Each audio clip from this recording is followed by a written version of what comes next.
السلام علیکم، میں ہوں عدیل اور آپ ہمارے یوٹیوب چینل دیکھ رہے ہیں نیم اردو بائی عدیل۔ آج کی اس ویڈیو میں بات کرنے والے ہیں صاحب نام کے بارے میں۔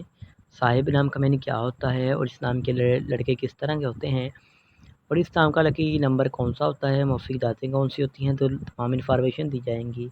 تو سب سے پہلے بات کریں گے صاحب نام کے معنی کی۔ اس کے معنی ہے رب، ساتھی، پیروکار، دوست کے ہوتے ہیں۔ اگر تخلیق زبان کے بارے میں بات کریں تو یہ ایک ہندی زبان کا نام مانا جاتا ہے، جنس لڑکا ہے۔ اور اگر صاحب نام کے مذاہب کی بات کریں تو یہ ہندو مذاہب سے نام تعلق رکھتا ہے۔ اگر صاحب نام کے حامی نمبرز کی بات کریں تو 1، 3، 7، 8، 9، 13 اور 17 شامل ہوتے ہیں۔ صاحب نام کے بہترین وقت میں 3 AM سے لے کر 5 AM تک بہترین وقت مانا جاتا ہے۔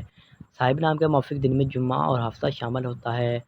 صاحب نام کی زندگی کے متعلق بات کریں تو آپ زندگی کی باریکیوں کو جاننا چاہتے ہیں، آپ زندگی کے ہر پہلو کو سمجھنا چاہتے ہیں۔ اگر صاحب نام کے حاکم سارے کی بات کریں تو یورینس شامل ہوتی ہیں۔ اگر صاحب نام کے موافق دانتوں کی بات کریں تو دانتوں میں لوہا شامل ہوتا ہے۔ اگر صاحب نام کے موافق رنگ کی بات کریں تو نیلا، بنفشی اور کالا رنگ شامل ہوتا ہے۔ اگر صاحب نام کے موافق رنگ میں نیلا بتاد کیا ہے اور موافق پتھر میں نیلم شامل ہے۔ صاحب نام کے متبادل موافق پتھر میں نیلم، حقیق، دودھیا پتھر، جامنی پتھر شامل ہوتا ہے۔ صاحب کا نام کا لکی نمبر 8 مانا جاتا ہے۔ صاحب کا صحیح لکی نمبر کے لیے کمنٹ باکس میں ڈیٹ آف برتھ ضرور بتائیے گا۔ اگر ویڈیو پسند آئی ہو تو لائک کیجیے گا اور ہمارے چینل کو سبسکرائب کر دینے کا ساتھ